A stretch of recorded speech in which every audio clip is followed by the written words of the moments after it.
আসসালামু আলাইকুম বন্ধুরা, ইসলাম গার্ডেন থেকে আপনাদের স্বাগত। আজকে আবার একটা নতুন ব্লগ নিয়ে আপনাদের কাছে হাজির হলাম। বন্ধুরা দেখেন, বাতাসে এত সুন্দর ফুলগুলি দুলছে, সব গাছ সবুজ হয়ে গেছে বৃষ্টি পেয়ে। বৃষ্টি পানিতেও তো একটা সার থাকে, কত উপকার গাছের। খুবই সুন্দর সবুজ হয়ে গেছে গাছপালা, পানিও দিতে হচ্ছে না। এখানে যেখানে একটু আলোলতা, এত সুন্দর হয়ে গেছে এই আলোলতাটা। হতে হতে একদম নিচে যে কেটে দিছি, তারপরেও অনেক হয়েছে। যে ড্রাগন, এই যেখানে আমার ড্রাগন হচ্ছে দেখছিস, ড্রাগন ফল। এখানে এই যে মানে টুনি পাখির যন্ত্রণায় আর ছাদে আসা যাচ্ছে না, কাজ করা যাচ্ছে না। ওরা তো মানে চিল্লাচিল্লি শুরু করে দেয়, কাজ করবো কিভাবে।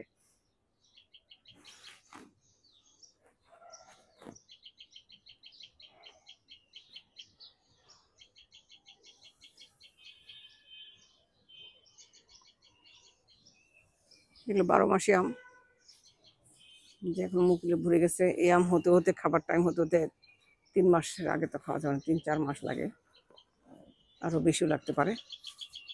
যে টুনি পাখি, ওর তো এই যে বাসা তো ঠিকই আছে, বাচ্চাও তো ঠিকই আছে, যে দেখা যাচ্ছে।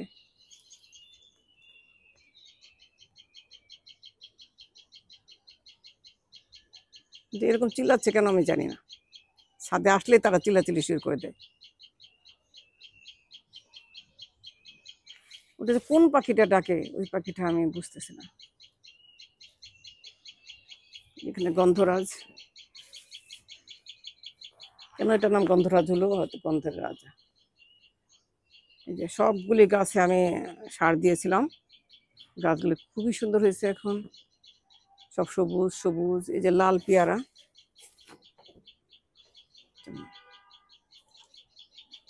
এই পেয়ারাগুলির ভিতরে কাটলে লাল টুকটুকে হয়। এই যে এখনো খাবার মতো হয়নি। বন্ধুরা, এখানে কালো জামের গাছ।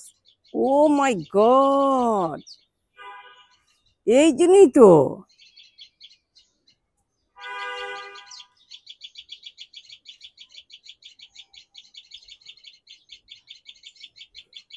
বাসা থেকে নেমে গেছে। আর কই, একটা তো এখানে দেখতেছি।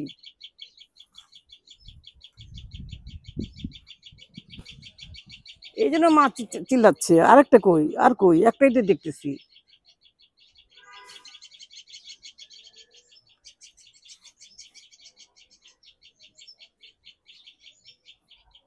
এই যে দেখেন বন্ধুরা, এই যে এখানে বাচ্চা নেমে গেছে, এই জন্য এত বেশি চিল্লাচ্ছে ওরা। এই যে